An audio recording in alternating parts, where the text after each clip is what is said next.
você abra a sua Bíblia comigo no Evangelho de Marcos, capítulo de número 6.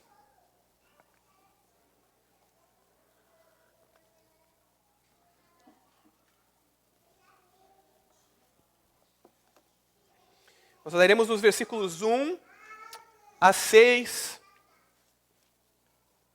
mais especificamente a 6a. Se você perguntar como assim 6a, 6b, 6c, nós podemos dividir os versículos bíblicos em letras, conforme a sua pontuação. Então nós leremos a primeira parte do versículo 6 apenas. E no domingo que vem, se Deus permitir, continuaremos a partir da segunda parte. Enquanto você abre a sua Bíblia, enquanto você deixa a sua Bíblia aberta, que nós já leremos, eu tenho uma pergunta a você.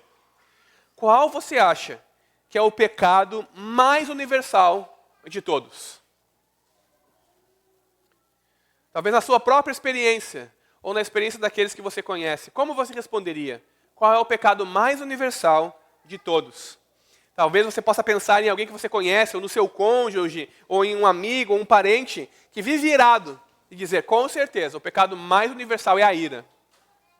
Basta uma fagulha e a ira se acende e demonstra todo o seu potencial destrutivo. Ou talvez você pense em alguém orgulhoso, ou em você mesmo, no seu orgulho, e como você precisa ter esse orgulho quebrado, ser humilde, e dizer com certeza, é o orgulho. O orgulho é o pecado mais universal de todos. Ou quem sabe a cobiça. Desejar ter aquilo que não tem, desejar riquezas. A verdade é que todas essas coisas são pecados, e são graves, porque são coisas que nos fazem não estarmos conformados à lei de Deus. Mas na verdade, a incredulidade é o mais antigo e o mais universal de todos os pecados. A incredulidade começou no Jardim do Éden, quando Eva decidiu acreditar nas palavras da serpente e não acreditar no mandamento de Deus, na palavra de Deus. A incredulidade trouxe pecado ao mundo e morte como consequência. Se vocês pararem para pensar, foi a incredulidade do povo de Israel, mesmo depois de ver milagres e maravilhas realizados por Deus no Egito, que fez com que eles, em uma viagem de aproximadamente 40 dias, ficassem 40 anos perambulando no deserto, por causa da incredulidade deles. A incredulidade é o pecado que especialmente domina a todos nós. E a Bíblia diz que aquele que não crer, ou seja, aquele que for incrédulo, será condenado. João 3,16 diz, porque Deus amou o mundo de tal maneira que deu o seu Filho unigênito, para que todo aquele que nele crê não pereça, mas tenha a vida eterna. Todos nós conhecemos esse versículo, mas a palavra de Deus continua. Quem, porém, não crer, está condenado. Ou seja, a incredulidade é inimiga da fé. A incredulidade é o mais tolo e inconsequente dos pecados, porque leva as pessoas a recusarem a maior de todas as dádivas, o Evangelho de Jesus Cristo, e a fechar os olhos para o maior de todos os tesouros, a vida com Deus em abundância. E não somente isso, mas crer em mentiras enganadoras, e serem enganados.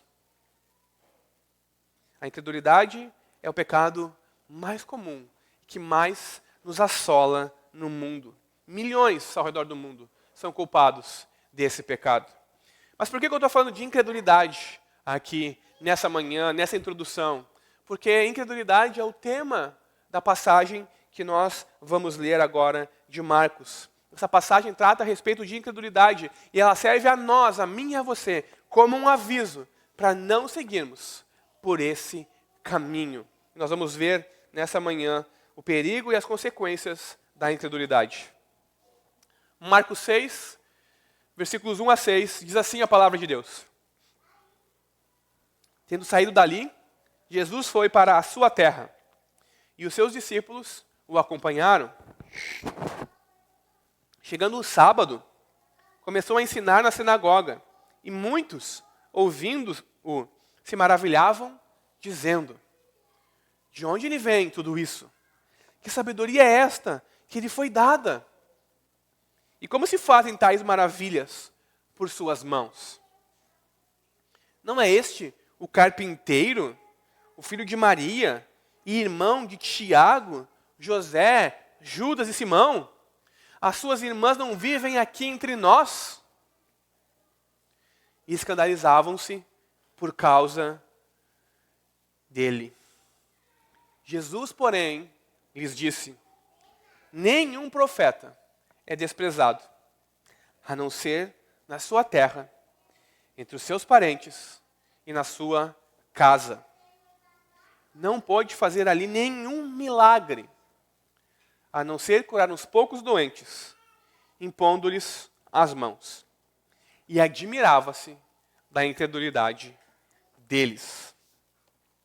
Até aí, meus irmãos. Que o Senhor abençoe a pregação da sua palavra. Amém?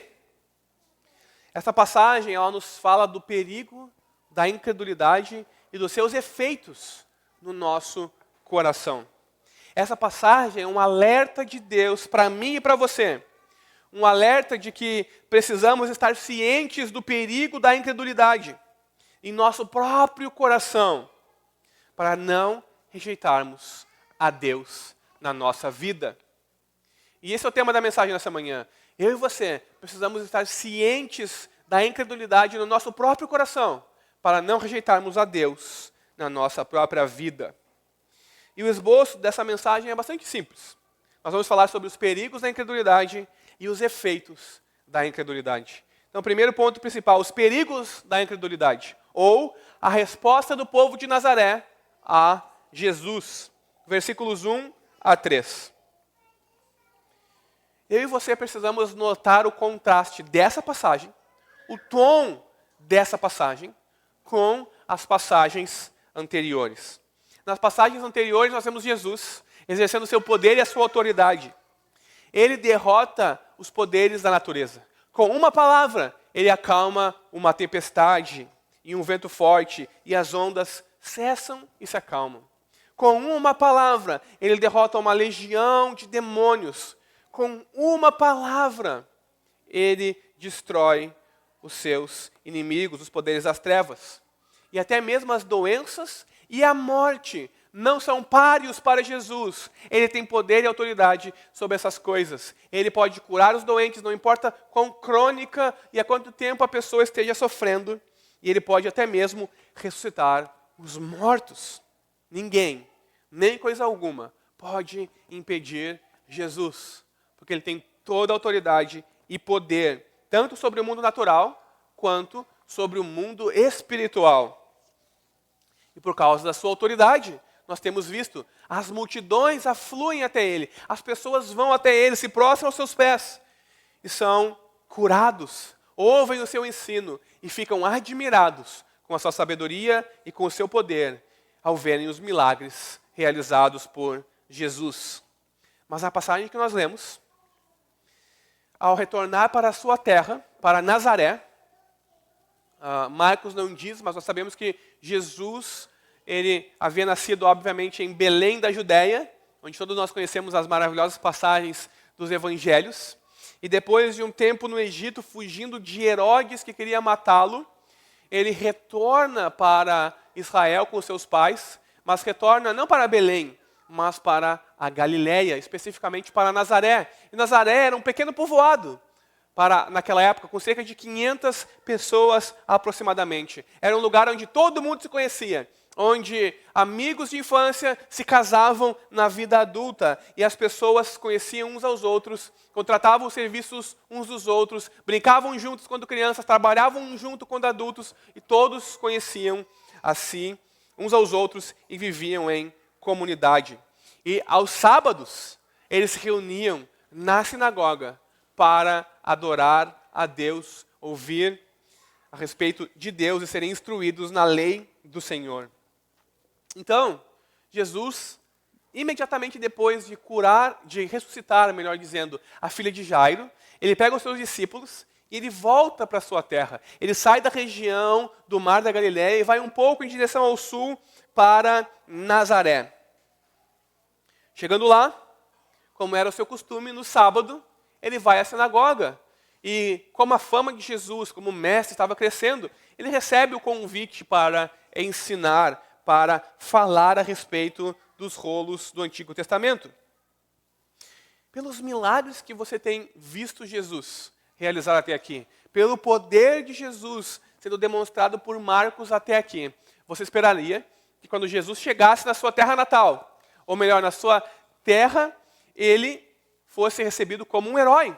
As pessoas estivessem na rua aplaudindo ele, celebrando, porque aquele homem de quem eles tinham ouvido, que estava realizando milagres, curando enfermos e doentes, expulsando os demônios, tinha chegado agora de volta na terra deles, e então poderia realizar ali aqueles milagres. Os seus doentes poderiam ser curados, aqueles que estavam sendo oprimidos pelo diabo poderiam ser libertos, e até mesmo agora os mortos poderiam ser ressuscitados, porque aquele que tem autoridade sobre todas essas coisas havia chegado. Mas não é isso o que nós vemos.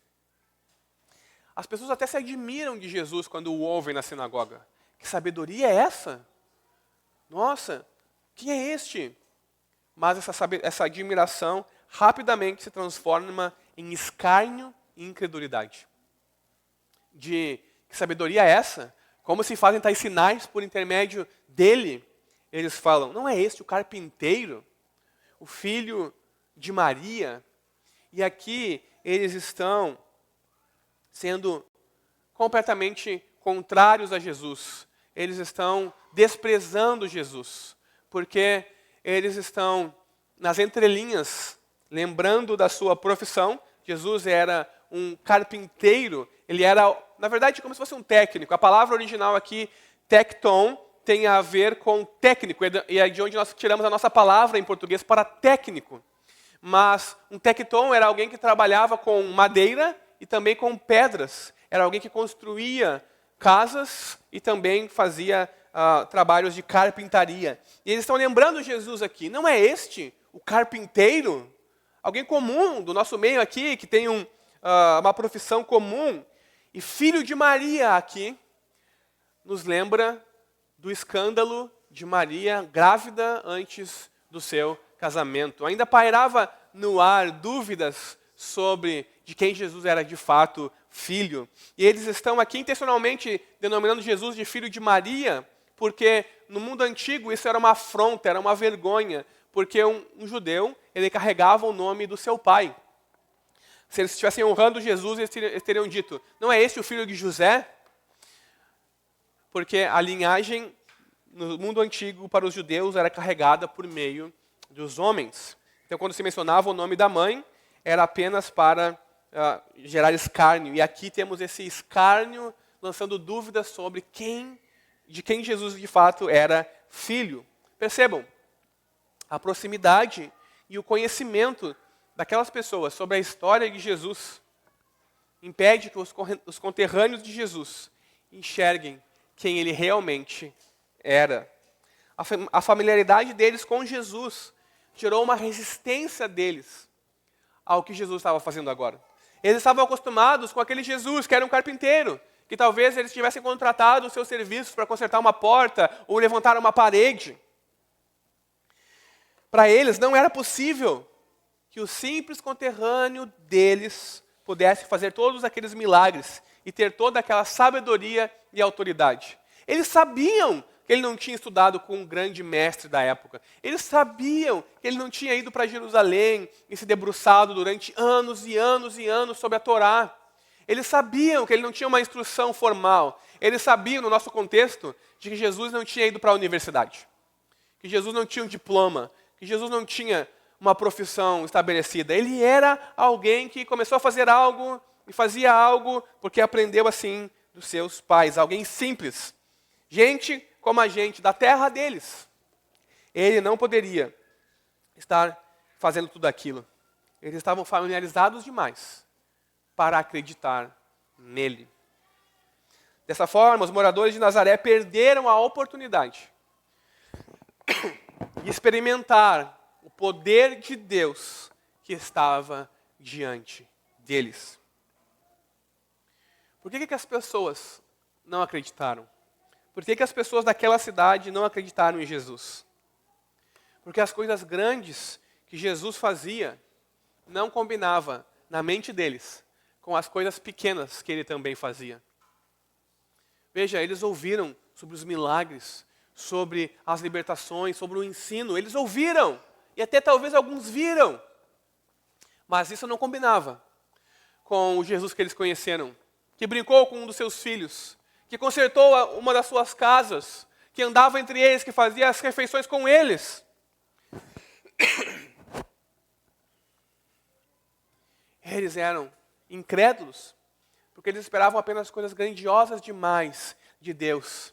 E eles eram incapazes de ver Deus nas pequenas coisas, nas coisas básicas da vida. E ao ver Jesus nas coisas básicas da vida, com a sua família, comendo, se divertindo, indo trabalhar, eles pensaram que Deus não poderia fazer grandes coisas. Então, eu e você também pensamos assim. Quando nós vemos, por exemplo, um esportista realizando aquelas grandes coisas, aqueles grandes feitos. Pensem, por exemplo, nos corredores de 100 metros rasos, que correm 100 metros em menos de 10 segundos. Nós ficamos impressionados com o físico, com a força e com a velocidade deles. E nós nos colocamos num patamar diferente. Mas, de repente, se você se encontra com alguém dessas pessoas, você tem essa pessoa em tão elevada estima, ou um ídolo seu de música, seja lá o que for, você tem essa pessoa em tão elevada estima, que quando compartilha uma refeição com ela, e vê que ela gosta das mesmas coisas que você, que ela tem os mesmos gostos que você pensa, nossa, ele é gente como a gente, ele é uma pessoa simples e comum, não é isso que nós falamos? É exatamente isso que está acontecendo aqui. Aquelas pessoas tinham visto o gente como a gente, o simples e comum, e não foram capazes de acreditar em Jesus, na sua pessoa, nos seus milagres e no seu poder. E por que elas não acreditaram? Porque elas estavam familiarizadas demais com Jesus, e isso impediu que elas crescem. Elas não compreenderam que é Deus quem opera os milagres, que é Deus quem faz. E ao fazer isso, elas não experimentaram os milagres de Deus. Na verdade, poucas pessoas em Nazaré tinham fé suficiente. Fé suficiente para ir até Jesus e implorar a Ele por cura ou por um milagre. Em Nazaré, onde eles sabiam onde ele morava, qual era a sua profissão, os seus hábitos e os seus gostos pessoais, onde eles tinham visto ele crescer, eles não tinham fé para ir até Jesus. E é por isso, cheios de incredulidade no coração, que eles não experimentaram o poder e a graça de Deus, porque eles não iam até Jesus. Eu e você também somos inclinados a subestimar as coisas com as quais nós estamos familiarizados. Eu e você somos extremamente familiarizados com a pregação, domingo após domingo, e também com a escritura que temos disponível na palma da nossa mão ou no nosso smartphone. Nós estamos muitas vezes acostumados com os privilégios que nós temos, que nós ignoramos essas coisas. Nós viemos domingo à igreja e pensamos, apenas mais uma pregação. Apenas mais um texto bíblico. Então, nós não deixamos Deus agir, porque nós estamos familiarizados demais com a pregação do Evangelho. Ou nós estamos familiarizados demais com a nossa Bíblia, no sentido de ser um livro, estar lá na estante.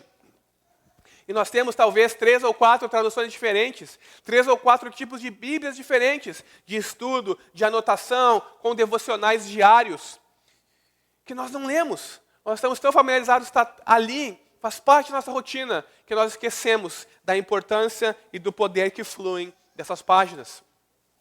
E quando nós lemos de maneira irreverente, de maneira comum, como se nós já estivéssemos acostumados. Essa história de novo, Davi derrotando Golias, Jesus indo para Jerusalém, Paulo sendo alcançado por Jesus. Nós estamos acostumados demais com essas coisas. Então, nós, pela nossa incredulidade, mais uma pregação, mais uma leitura bíblica, nós deixamos, ou melhor, nós impedimos Deus de agir na nossa vida, desprezando a ação de Deus.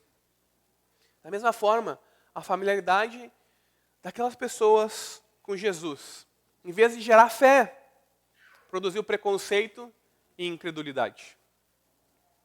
Nada é mais perigoso para a nossa alma do que nos acostumarmos com o sagrado. Nada é mais perigoso. Eu vou à igreja mais uma vez. Eu vou participar da ceia do Senhor. Mais uma.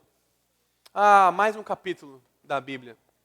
Nada é mais perigoso para a nossa alma do que nos acostumarmos com o sagrado.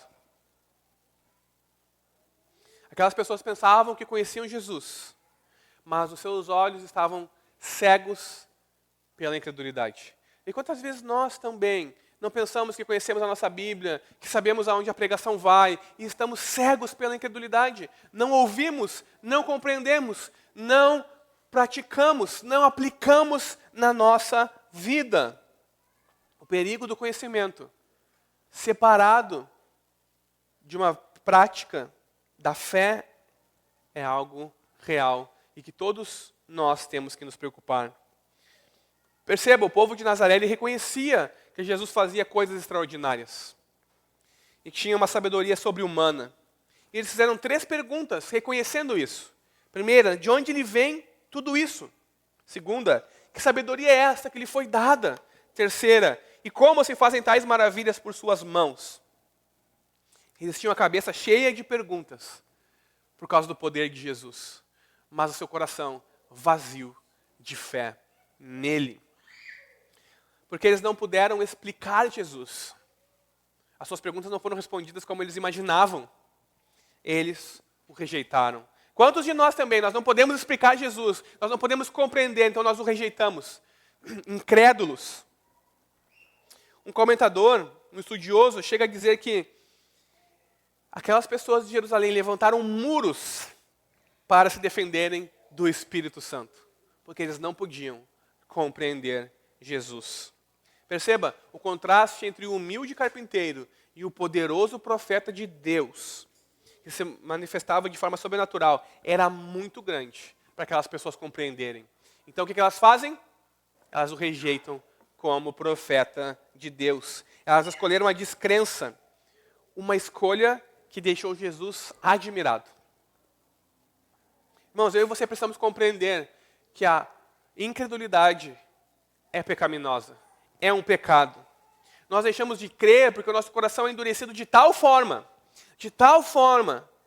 pelo engano do pecado, que nós não vemos um palmo à nossa frente. Nem que Deus abrisse os céus e se manifestasse, nós não creríamos por causa da nossa incredulidade. Acharíamos desculpas e respostas, e explicaríamos os fenômenos de maneira científica e não creríamos. A nossa incredulidade nos afasta de Deus. E essa é a lição importante dessa passagem. A nossa incredulidade nos afasta de Deus. Irmãos, aquelas pessoas moravam na mesma cidade do Salvador, do Deus encarnado. Durante muitos anos das suas vidas, eles viram Deus encarnado com eles.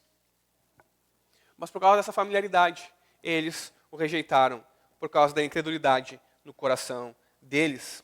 A incredulidade, então, fechou as portas da oportunidade para o povo de Nazaré. Por causa da incredulidade deles, Jesus não permaneceu na cidade. Jesus foi visitar a sua família, foi para a sua cidade, mas ele não ficou ali, ele foi adiante. Ele não insistiu em arrombar a porta do coração daquelas pessoas. Nazaré e o povo daquela cidade perderam o tempo da oportunidade da visitação de Deus por causa da incredulidade deles. E realizar milagres em Nazaré não poderia ter nenhum valor, porque o povo não aceitava Jesus e a sua mensagem. Portanto, Jesus segue adiante, vai para a próxima cidade, procurando aqueles que pudessem responder aos seus milagres e à sua mensagem com fé. Sabe o triste daqui?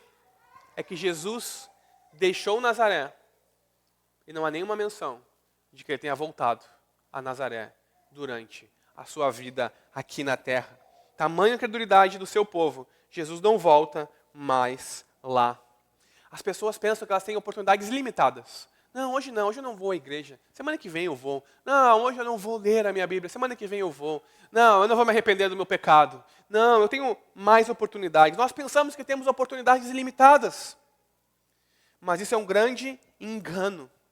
É por isso que a Escritura diz, no dia que se chama hoje, que você se arrependa. Hoje, se ouvirem a sua voz, creiam em Deus, não endureçam o seu coração. Porque talvez amanhã seja tarde demais para mim e para você. Se nós estamos realmente prestando atenção nessa passagem, e no Evangelho de Marcos até aqui, talvez você esteja se perguntando, para aí, quer dizer então que a incredulidade das pessoas impede a ação de Deus? Mas nós temos visto Jesus com toda a autoridade e poder responder às pessoas que vêm com fé até Ele. Então quer dizer que a fé é um pré-requisito para receber um milagre, uma cura? Sim, essa é uma verdade bíblica. Mas quando Marcos diz que Jesus não pode realizar nenhum milagre ali, não quer dizer que ele não tinha poder e nem autoridade e nem poderia fazer a sua obra. Mas que a incredulidade daquelas pessoas, a dureza do coração delas, se Jesus realizasse milagres ali, eles não teriam valor nenhum. Por quê? Porque na ausência de fé daquelas pessoas, realizar um milagre seria a mesma coisa que lançar pérolas aos porcos, como Jesus diz em uma das suas parábolas, ou pregar para as pedras. Porque elas apenas receberiam um benefício, mas não creriam naquele que traz o benefício. E isso é totalmente contrário ao ministério de Jesus. Porque você deve se lembrar que os milagres e as curas e o poder de Jesus demonstrado tinham um propósito. Revelar quem Ele era. Fazer com que as pessoas crescem nele, tivessem fé nele como Salvador, como Senhor. E não apenas para receberem uma bênção e voltarem para suas casas felizes. É por isso que Jesus não faz milagres ali. Não porque ele estava impedido, porque as pessoas não tinham fé, mas porque fazer milagres ali era contrário a quem ele é e aos propósitos dos seus milagres.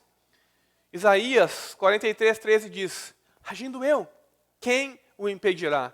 E ali está o Deus encarnado, que agindo ele, quem impedirá? Não somos nós, pela nossa fé ou pela nossa falta de fé, que vamos fazer Deus agir ou não agir. Ele é o Senhor soberano, todo-poderoso. Mas ele age de acordo com o seu plano pré-determinado e estabelecido. Por isso, então, que ele não realiza milagres ali. A incredulidade daquele povo os impediu de ver a ação de Deus. Isso me leva ao meu segundo ponto. Os efeitos da incredulidade. Ou a resposta de Jesus ao povo de Nazaré. Versículos 4-6. Como resposta à incredulidade deles, Jesus diz o seguinte: nenhum profeta é desprezado, a não ser na sua terra, entre os seus parentes e na sua casa. Perceba os círculos concêntricos cada vez mais próximos aqui. Começando com terra, cidade, região, aldeia, parentes e, por fim, na sua própria casa, nos seus familiares mais íntimos. Jesus sabia que o preconceito daquelas pessoas os impediria de crer nele e que os enfermos, então, deixariam de ser curados, os mortos deixariam de ser ressuscitados e aqueles que precisavam de perdão dos seus pecados deixariam de ser perdoados. Esses são alguns dos efeitos terríveis da incredulidade no nosso coração. Nós temos um Deus gracioso e disponível a nos perdoar, mas nós temos um coração tão duro e cheio de engano por causa do pecado que nós não vamos até Ele, não lhe imploramos por perdão, então deixamos de ser perdoados. A incredulidade das pessoas da cidade natal de Jesus o deixa admirado, nos diz o texto. Admirado por causa do tamanho da incredulidade deles. Esse com certeza foi um episódio baixo na vida de Jesus. Pensem só, ele vem de uma sequência de encontros em que demonstra o seu poder contra a natureza, contra os poderes das trevas, a doença e até mesmo a morte. E agora ele retorna para a sua cidade. E a incredulidade deles deixa Jesus admirado. Esse foi um ponto baixo na vida de Jesus. Pense nos discípulos dele, no que eles estavam vendo. Então eles deveriam ter pensado, agora Jesus está voltando para a sua terra, as coisas vão explodir aqui, o reino de Deus vai descer, nós vamos começar a governar, tudo vai melhorar, o céu na terra. Mas eles experimentam completamente o oposto por causa da incredulidade daquele povo. Eles não veem ali nenhum milagre, apenas uma ou outra cura na vida de algumas pessoas ali. Irmãos, Jesus tinha compartilhado grande parte da vida dele com aquelas pessoas. Ele sabia os sonhos e os projetos deles. Ele sabia as dores e as tristezas deles. Aquilo que eles precisavam, aquilo que lhes afligia. E a cura, e o milagre, e a dádiva de Deus que eles precisavam. E mais, ele tinha poder para realizar tudo isso. Mas o que o povo de Nazaré fez? Eles se escandalizaram com Jesus. Não, um daqui do nosso meio? Não. E escandalizar aqui, hoje nós banalizamos essa palavra, mas a escandalizar tem uma ideia de você estar caminhando e tropeçar, e cair, e se esborrachar no chão e se machucar todo. É como uma pedra fora de lugar no caminho que você caminha, e você bate nela e cai, e se machuca todo. Essa é a ideia de escandalizar. É quando alguém faz algo a tal ponto de você ficar completamente ferido e magoado. E aquelas pessoas se escandalizaram em Jesus por causa do seu poder e do seu ministério. O que aconteceu em Nazaré é um aviso para nós, para mim e para você, sobre a seriedade da incredulidade. Marcos está atraindo a nossa atenção aqui para a importância da fé, para a importância de crermos, para a importância de ouvirmos com fé, para a importância de lermos com fé, para a importância de vivermos com fé e de crermos no Filho de Deus. Porque você se lembra que o Evangelho de Marcos foi escrito para que pessoas como eu e você creiam em Jesus como o Filho de Deus. Por isso, para Marcos, é tão importante ele nos contar esse episódio. Porque ele vai demonstrar que esse é o caminho que nós não devemos seguir, para que entendamos a seriedade e a profundidade da incredulidade. E a verdade é que eu e você não somos vacinados contra a incredulidade, porque nós vimos a igreja aos domingos, porque nós lemos a nossa Bíblia de vez em quando. Nós não somos vacinados, pelo contrário. Nós somos muito mais sujeitos à incredulidade, porque não cremos no poder de Deus. Quantas vezes você não recorre a Deus somente quando está completamente desesperado? Sabe o que isso demonstra? Incredulidade. Quantas vezes você deixa de vir à igreja, à comunhão dos santos, a ouvir o Evangelho, a adorar a Deus, porque você tem algo mais importante para fazer? Isso demonstra incredulidade. Quantas vezes você não ora porque você não acredita que Deus vai responder, que Deus vai mudar a sua situação, ou que Deus vai fazer o melhor para você? Isso chama-se incredulidade. Eu e você somos chamados a crer em Deus e a não duvidar, a não sermos incrédulos. E as pessoas de Nazaré são um aviso para nós. Irmãos, eles tinham tantos privilégios, que um autor chega a dizer que não houve nenhum outro lugar no mundo inteiro com tantos privilégios como Nazaré. Eles conheciam o Salvador desde pequeno. Eles andaram com ele, os filhos deles brincaram com ele, eles compartilharam refeição com ele. Eles tinham nele um amigo, um parente, alguém que eles poderiam ir a qualquer momento. Mas eles não creram nele. E a incredulidade deles impediu com que eles fossem até ele para receber a sua cura, o seu ensino, a salvação, a sua libertação. O Deus que encarnou e andou com eles estava ali, disponível para eles. Mas em vez de ter fé, eles endureceram o seu coração. Eles não experimentaram os benefícios do reino de Deus por causa da incredulidade deles. Eu e você não experimentamos os benefícios do reino de Deus por causa da nossa incredulidade. Sabe por que nós não nos tornamos maduros da fé? Nós somos crentes há 20 anos, mas eu não conheço a minha Bíblia. Eu sou enganado por qualquer falso ensino, porque nós somos incrédulos. Porque nós não cremos no poder de Deus e na sua palavra. Porque nós procuramos inúmeras coisas, e não o evangelho proclamado e ensinado, domingo após domingo, porque nós somos incrédulos. Nós queremos o evangelho, Jesus e mais alguma coisa. Porque só Jesus nos é suficiente, não nos contentamos. Isso é incredulidade. Depois que Jesus foi embora daquela cidade, os nazarenos não tiveram mais nenhuma chance de ouvir Jesus. Se você nos visita aqui nessa manhã e você não é crente, você não deposita sua fé em Jesus somente, a pergunta para você é: você tem ouvido o evangelho? Talvez você tenha experimentado dos benefícios de ter um parente ou outro crente, de pessoas que oram por você. Mas para experimentar esses benefícios de forma completa, você precisa crer em Jesus. E você precisa crer em Jesus hoje. Por isso, se ouvirem a voz de Deus hoje, não endureçam o coração de vocês, mas creiam. Os nazarenos, eles não creram em Jesus. E no dia do juízo, vão ter que prestar contas da sua incredulidade. Porque se escandalizaram com ele em vez de crer nele. Isso é um alerta para nós. Porque eu e você também teremos que prestar contas diante de Deus.